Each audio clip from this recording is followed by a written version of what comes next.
বান্দা যখন সেজদা দেয় তো আল্লাহ তাআলা ওই বান্দা মহব্বত করে পিঠে মাথায় কুদরতি ভাবে আল্লাহ যেন হাত বুলায়,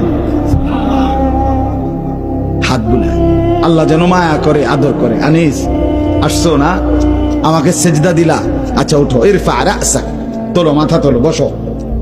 তো বান্দা বসে, তো আল্লাহ তাআলা বলে আচ্ছা তো আর কিছু বলবা? তো বান্দা বলে আত্তাহিয়াতু লিল্লাহ ওয়াসসালাওয়াতু ওয়াত-তাইয়্যিবাত। আল্লাহ বলে আচ্ছা আমার প্রশংসা করছো, ঠিক আছে, খুশি হলাম, আর কিছু? তো বান্দা এবার বলে আল্লাহুম্মা সাল্লি আলা মুহাম্মদ ওয়া আলা আলি মুহাম্মদ, মানে পুরাটা আর কি। তো এবারে আল্লাহ বলে মাশাআল্লাহ, আমার বন্ধুর প্রতি দুরূদ পড়লা, আমি তাতেও খুশি হলাম, আর কিছু বলবা?